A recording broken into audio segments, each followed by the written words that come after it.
Hello everyone, চলো তোমাদের সঙ্গে আজকে শেয়ার করি আমাদের বাড়ির দুপুরের মেনু। প্রথমেই করে নিচ্ছি সর্ষে বাটা দিয়ে কাতলা মাছের ঝাল। চলো শুরু করা যাক। কড়াই গরম হয়ে যাওয়ার পরে দিয়ে দিলাম এতে পেঁয়াজ আর কালো জিরে ফোড়ন, যেটার ভিডিও ক্লিপ আমি নিতে পারিনি।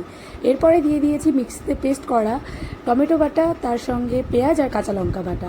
এটাকে একটু ভেজে নিয়ে এর মধ্যে দিয়ে দেবো এখন আমি স্বাদ মতো নুন, তার সঙ্গে হলুদ গুঁড়ো আর লঙ্কার গুঁড়ো। লঙ্কার গুঁড়ো আমি এখানে একদমই একটুখানি দিয়েছি, শুধুমাত্র কালারের জন্য, কারণ আমি কাঁচা লঙ্কা পেস্ট করে দিয়েছি অলরেডি। আর এর মধ্যে আমি নুন কম হয়েছিল মনে করে একটু নুন দিয়ে দিয়েছি। আর যে হাফ টমেটো পেস্ট করেছিলাম আর বাকি হাফটা আমি এখানে কেটে দিয়েছি। এরপরে এটাকে ভালো করে ভেজে নিতে হবে যতক্ষণ না মশলার থেকে তেল ছাড়ছে।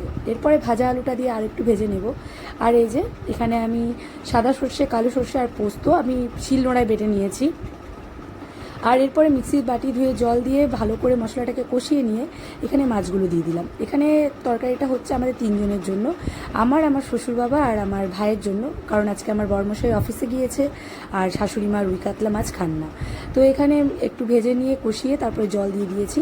যতটুকু গ্রেভি রাখবো সেই অনুযায়ী জল দিয়ে এটাকে ভালো করে ফুটতে দিয়ে এরপরে আমি যে সর্ষে পোস্তটা বেটে রেখেছিলাম তার মধ্যে একটু জল দিয়ে ভালো করে গুলিয়ে নিয়েছি।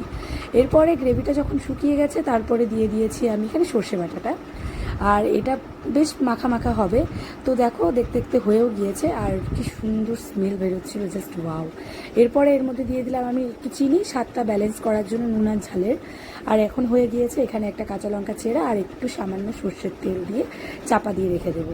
আর এই কাতলা মাছের ঝালটা করার আগে আমি অলরেডি শুক্তো করে রেখে দিয়েছিলাম, যেটার আমি ভিডিও ক্লিপ নিতে পারিনি। তোমাদেরকে আমি এর আগেও অনেকবার বলেছি, দুপুরে রান্নাবান্নার সময় অনেক বেশি ব্যস্ত থাকায় আমি ভিডিও করতে পারি না।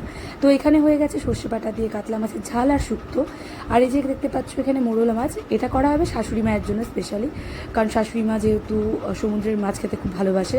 ওনার জন্য হচ্ছে আজকে মোরলা মাছের টক, যেটা ঘটি বাড়ির রান্না, আর আমি এটা এখানে এসেই শিখেছি। প্রথমে মোরলা মাছটা ভেজে এর মধ্যে তেঁতুলের পাল্পটা, মানে তেঁতুল গোলা জল আর দুটো কাঁচা লঙ্কা, তারপরে চিনি, স্বাদ মতো নুন আর একটু হলুদ দিয়ে ফুটিয়ে নামিয়ে নিলেই রেডি। তো চলো, এই ছিল আজকের ভিডিও, দেখা হবে নেক্সট ভিডিওতে। টাটা।